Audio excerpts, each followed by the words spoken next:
Welcome to another installment of Cartoon Newsblock, where I bring you the latest going on in the animation space.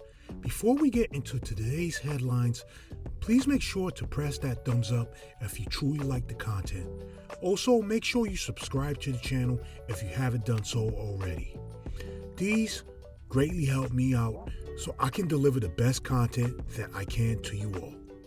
So with that out of the way, let's get into some headlines, shall we? Warner Brothers made their presence known at this year's CINEMACON with their big live-action projects for the year, but it's their animated projects that are grabbing the attention of many.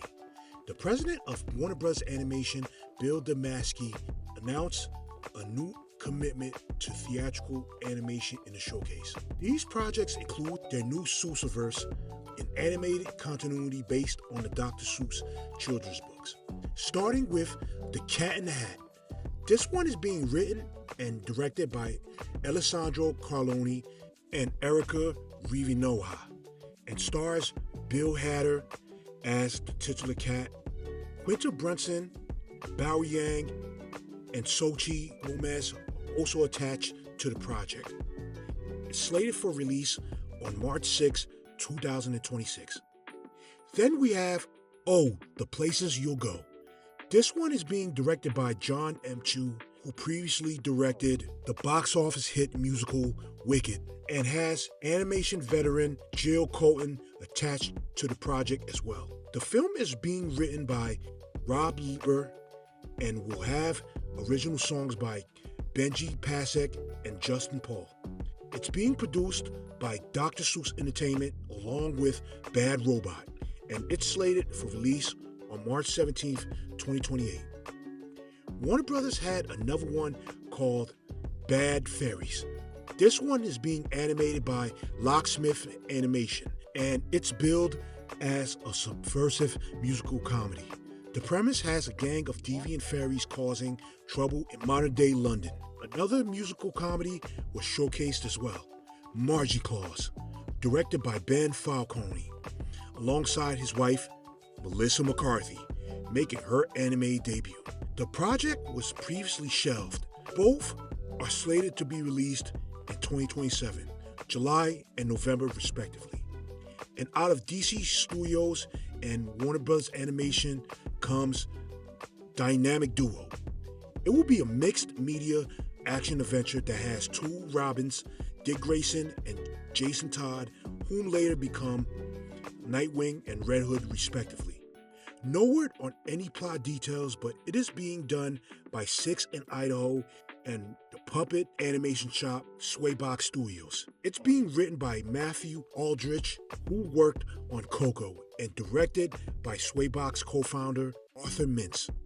It's slated to be released on June 28th, 2028. If that wasn't enough, well, you should know that the Flintstones are making a comeback with Super Mario Bros. Movie director Aaron Horvath and Michael Jelenic writing the script. It seems Warner Bros. Have their schedule filled for the next 3 years. Whether these will become box office successes remains to be seen. One thing's for sure, we are getting some very unique anime offerings down the pipeline. Be on the lookout for those in the future. In other news, Netflix debuted an official English subtitled trailer for The Rose of Versailles, a remake of Ryoko Akida's classic anime that's set during the dawn of the French Revolution. The premise tells the romantic tale of Oscar, a beautiful woman who disguises herself as a man by a distinguished general. It's set in the late 18th century and features an ensemble cast of characters. The series has one of Japan's major animation studios, MAPPA, on the animation duties. It has Ai Yoshimura directing and Tomoko Konpuru writing the script. The character designs are being done by Mariko Oka. The film makes its premiere on Netflix April 30th. In other news, Disney released the trailer, key art, and stills for their upcoming anthology series, Tales of the Underworld. Created by Dave Filoni, it continues on the series of animated Star Wars anthologies that began in 2022 with Tales of the Jedi and continued in 2024 with Tales of the Empire. This time, Tales of the Underworld focuses on the criminal underground that plagued the galaxy through the perspectives of two iconic villains of the franchise, Cad Bane and Asajj Ventress. The former faces off with an old friend that's a marshal operating on the other side of the law, and the latter is given a new lease on life and goes on the run with an unusual ally. Filoni also serves as the series' supervising director. The series makes its premiere on Disney Plus just in time for the franchise's annual May 4th celebration. Gotta love Star Wars. The anime series is done by Dave Filoni, or under his supervision, of course. The franchise has its own holiday, for goodness sake. Knowing Filoni's track record with the franchise, this is shaping up to be something great. Lastly, Disney is giving one of their anime series the majestic treatment fans of the series deserve. Phineas and Ferb are making a comeback on June 6th with the first 10 episodes premiering on Disney Plus in the US and select international markets. The episodes will also stream on Disney Channel on demand. Before all that goes down, the series will make its early premiere in simulcast on June 5th, 8 p.m. on Disney XD and Disney Channel. A special sneak peek will debut on May 26th at 11:35 a.m. on Disney Channel, Disney XD, and YouTube.